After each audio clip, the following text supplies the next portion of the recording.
injuries to start with. How's Scott McKenna after the weekend? Yeah, no, not great news. Unfortunately, he's fractured his collarbone, so that's him done. Unfortunately for the season, so a blow, real blow for him, having just returned back from hamstring injury and worked so hard to get back. Great professional, always gives his best in everything he does. So for him to suffer the bad luck that he has done with this injury is really unfortunate. How is it, as you said, then mentally after coming back from another injury to that? Yeah, we just obviously saw him yesterday and today, and he's naturally down. He's a fairly positive guy anyway, and sort of pretty low key. Really gets on with his work, and like I said, really good professional and a good team man. So he would have loved to have continued to commit everything to the rest of the season, but unfortunately that's not the case. In terms of other injuries, do you have any players who was close to coming back or any other concerns? Cheku and Serge are not far off training fully with the group. Obviously not quite yet. They're right at the back end of their recovery. And then apart from that, the rest of the guys are still injured. Looking ahead to Brighton, what have you made of obviously the cup result yesterday, and how do you prepare for a team like that? No, Brighton quite rightly been getting a lot of credit and praise for the season that they're having, and you can see why. And obviously you see them often anyway, as we do in the Premier League. But when you play an opponent, you study them even more. And it seems like a really aligned and joined up club that's very clear about how they do everything, that's very much been taken onto the pitch this season. So it's going to be a really tough opponent, but one that we're preparing well for, and that we want to be ready for. It's games are obviously getting more intense now, and there's a lot more scrutiny on them, and what ifs around results, and we've got to look after ourselves and commit to our contribution to the game. We're at home. It's at the City Ground, and we know that we can have good days there, and we're giving everything we can to try and make Wednesday one. Off the back of the recent results, how do you find the mood in the squad at the moment, especially as you mentioned the games are ticking down? Yeah, we're all aware of the situation, and the challenge continues. There's no doubt about that. So we're not we're speaking very openly about the present situation, and we know the run is far from what we want it to be, and then there'll be the add-on sort of data around it, and that won't be pleasing either. But as I've said before, we have to take responsibility for that, and always try and change things around. And like I said, the challenge continues. Man United and Liverpool the last two games, and we've not managed to get anything out of them games. But we're not in the situation we're in because of them last two games. It's because of the phase before that.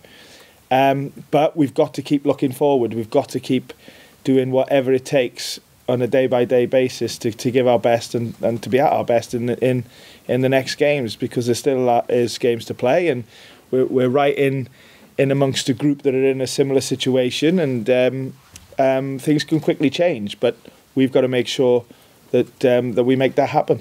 And finally from you, Steve, apologies if you've been asked this recently, but we've not seen a lot of Jesse recently in terms of game time. I just wonder what he has to do in training and what you need to see from him to get more minutes. Same as everybody else, really. It's he's had an indifferent period in terms of availability. He's carried a few knocks and a few twinges that have set him back, not for long, but for for a couple of days, and I think there was a couple of weeks around the international break where he didn't train. So he's not been the luckiest person on that front, because, like I said, they've been little minor things that have happened that have just set him back. But in terms of what he and everybody else has to do, and that's just to train well, to play well, to take opportunities. He's not on his own. Everyone's in the same category on that, and do whatever it takes to give their best every day and perform well and give me decisions to make. Thanks, you too, Dan. Thanks, mate. Hi, Steve. Good afternoon. It was a narrow defeat against Liverpool. Despite the result, what encouraged you the most in terms of the team performance? Yeah, you don't want to speak too positively after a defeat, and you never should, and particularly on the run that we're on. But I've also got to, and I say this even after a win, I think you have to, as a coach, you have to look at everything in the game, what went well, what didn't, and sort of everything in between that, and try and put them together to move forward. Obviously, always in line with your philosophy and how you want to work and how you want to play. So in terms of what went well at Liverpool, I think that first and foremost, I like the attitude of the players. I like the confidence. It's a big game at Anfield, of course, whatever the situation in the league, and to go there and to cause problems for Liverpool shows that there was a belief, or there is a belief in the team, and there is a commitment to doing well. We obviously let ourselves down with the goals that we conceded. But we sort of never gave up in the game, and if anything, really kept going until the end. And of course, it's another defeat away from home, but again, like, I don't want to sound too fluffy, but it was one of the better performances away from home. And as I said straight after the game, we're always looking to grab hold and cling on to what's good in a game, in a training session, to try and build on it to be ready for the next game. And that's what we've looked at with the players over the last couple of days, and hoping to go better in the next game in terms of performance, even though it wasn't bad at Liverpool, but certainly results. When you look at the way other teams are getting points, like Southampton and Leicester, is that another evidence that everything is possible in this relegation battle? 100%, yeah. Like, we could have easily got something from the weekend. There's other games where it could have been different, and games where for sure we should have done better. So with all of that in mind, it sort of makes you reassured that if you get things right for a game and you deliver them well, then we can win any game.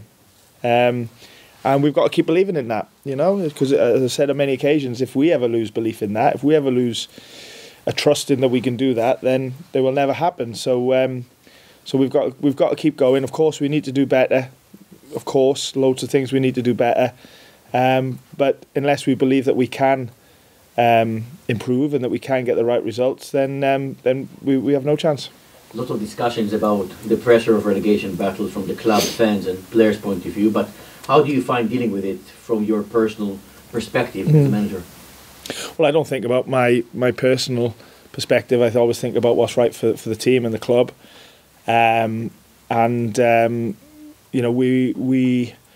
We're always likely to be playing for something like this at the end of the season, even if we were, let's say, a couple of places higher or 4-6 points better off.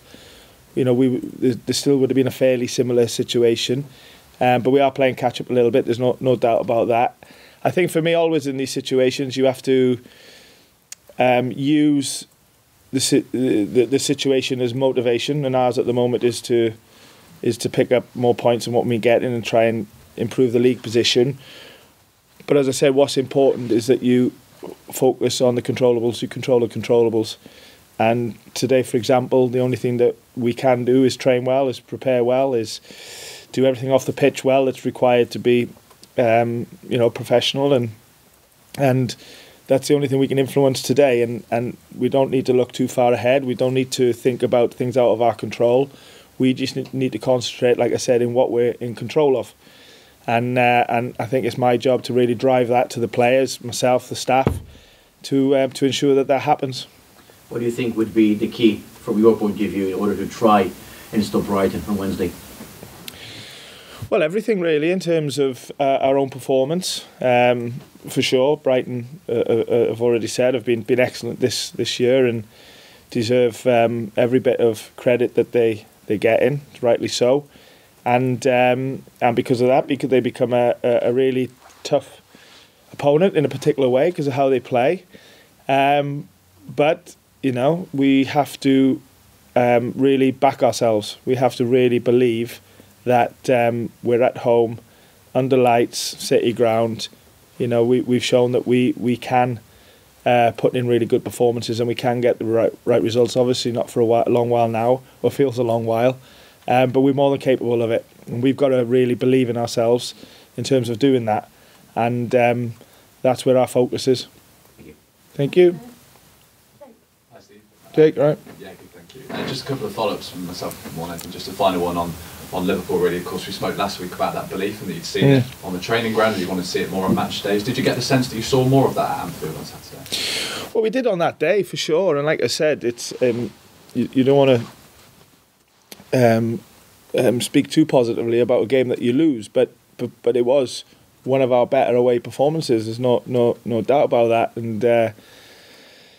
And we have to not be too narrow-minded that we ignore some of the stuff that we did well in the game while addressing some of the stuff that didn't go to plan. So and for sure, if we can reproduce lots of what we did on Saturday, we give ourselves a good chance in any game. So yeah, like I said, we've talked to the players about that. They've talked themselves. It's always a two-way thing, and we're trying to, like I said, take the good and the bad from Saturday and use it in terms of a plan for Brighton.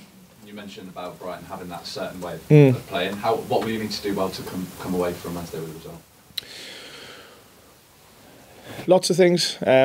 You need to do well to win any Premier League game. I think the thing that comes into my mind first of all is the mentality and the attitude, and the confidence and desire to do whatever it takes to get the right result. And then, like I said, we have to be more than aware of some of the things that Brighton do in terms of how they play. But knowing that we do that plus do what we want to do, then we can hurt opponents as well. And Wednesday will be no different. So yeah, we're clear on the plan. We respect Brighton, respect any opponent, of course. But that's what putting a game plan together is, and we look forward to hopefully delivering it well on Wednesday. At this stage of the season, just how pivotal is it, the role that the fans can play from here on to get you over the line in some of the games? I think everything is pivotal. Supporters of without sounding like a broken record, have been incredible this year, in good, bad, and everything in between. What we've done on the pitch. And as I've said before, we'll never take it for granted or be entitled by it. But to answer your question, it can help enormously. So, but we keep saying that. I know, for example, on the weekend, before the game kicked off, I know when the players got into the huddle, I think it was mentioned that the supporters they heard the most was ours, and that tell you how much that they're with us and they're supporting us and really playing their part. We've got to play ours, from me, the players, the staff. We've got to play our part and make sure that we try and have the connection that we do have at the City Ground to make it tough for Brighton, but more importantly, better for us. Thanks, mate. Thank you. Cameras off, please, and we'll go to the written section in Bargo.